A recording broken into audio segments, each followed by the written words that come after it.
안녕하세요. 여기는 낭독잔치. 저는 박찬웅입니다. 저는 학부 때 성균관대학교 철학과에서 철학을 공부했고요. 석사 때는 연세대학교 인문사회의학과에서 의학철학을 공부했습니다. 지금은 의학철학을 더 깊이 공부하기 위해서 파리에서 공부를 하는 중입니다.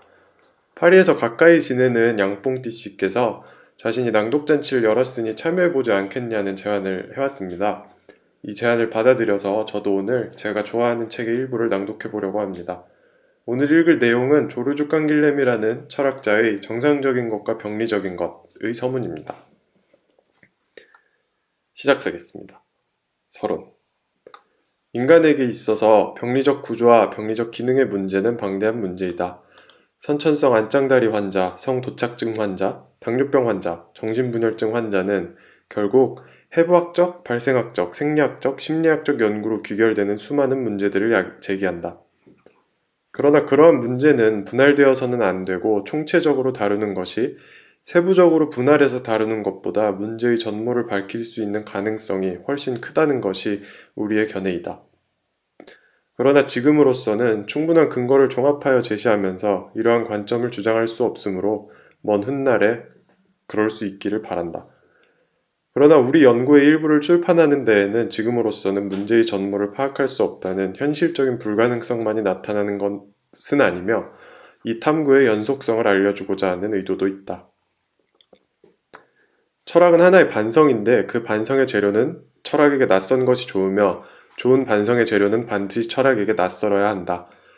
나는 철학 공부를 마친 수년 후에 철학을 가르치면서 동시에 의학 공부를 시작했는데 그렇게 한 몇 가지 이유를 설명하고자 한다. 나는 의학에 관심을 가지는 철학 교수보다 정신질환을 더욱 잘 이해하기 위해서 그렇게 한 것은 아니다. 더욱이 그것은 어떤 과학적인 영역에서 실제로 활동하기 위함도 아니다. 우리는 정확히 의학으로부터 구체적인 인간의 문제로 들어가기를 기대한다. 의학은 엄밀한 하나의 과학이라기보다는 여러 과학이 교차하는 기술이나 기회로 보여져 왔고 지금도 그렇게 보인다.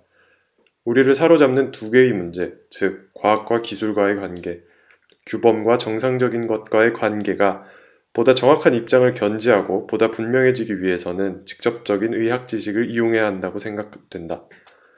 우리가 선입견을 배제했다고 말할 수 있기를 바라는 공평한 정신을 의학 연구에 적용하며 합리적인 과학적 방법을 의학에 도입하기 위해 찬양할 만한 노력을 기울였음에도 불구하고 의학의 본질적인 부분은 여전히 정상의 확립과 회복의 기술인 임상과 치료이며 이들은 단순히 하나의 인식으로 완전히 환원되지는 않는다.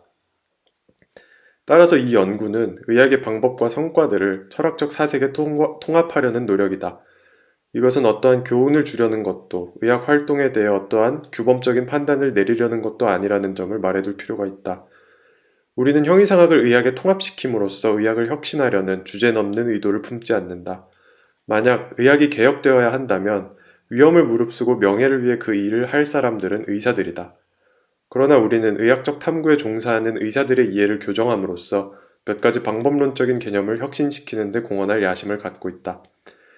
우리가 주려 하는 것 이상을 우리에게 기대하지 않기를 바란다. 의학은 흔히 사이비 철학적인 공상의 제물이 되어 왔는데 거기에 대해 의사들의 책임이 전혀 없는 것은 아니다. 사실 의학도 철학도 거기에서 어떤 이익도 얻지 못했다고 말하는 것이 옳다. 우리는 그러한 일을 하려는 것이 아니다. 또한 의학의 역사를 하려는 것도 아니다. 이 책의 제1부에서 문제를 역사적인 관점에서 제기하는 것은 문제를 보다 이해하기 쉽게 만들기 위해서일 뿐 번잡스럽게 누군가의 전기를 쓰려고 그렇게 한 것은 아니다. 우리의 주제의 경계를 분명히 하는 말 한마디, 정상적인 것과 병리적인 것에 대한 일반적 문제는 의학적인 관점에서는 기형학의 문제와 질병분류학의 문제로 규정되는데 후자는 신체적 혹은 병태생리학적 질병분류학과 정신적 혹은 정신병리학적 질병분류학의 문제로 규정된다. 우리는 이 연구를 신체적 혹은 병태생리학의 문제로 제한하고자 한다. 그러나 우리의 연구를 분명히 하거나 어떠한 결과를 확증하는 데에 특별히 적합해 보이는 사실, 개념이나 해결책을 기형학이나 정신병리학으로부터 주저없이 빌려올 것이다.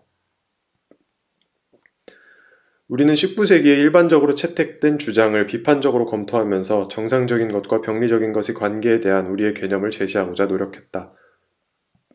그것은 병리적인 현상이 그에 상응하는 정상적인 현상과 동일하며 양적인 변이에 있어 거의 동일하다는 주장이다.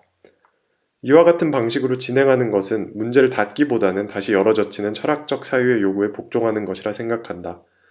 브링슈빅은 철학은 해결된 문제들에 대한 학문이라고 말했다. 우리는 철학에 대한 단순하고도 심오한 우리 자신의 정의를 만든다. 이상입니다. 여기는 양뽕띠의 낭독잔치였고요. 저는 박찬웅이었습니다. 감사합니다.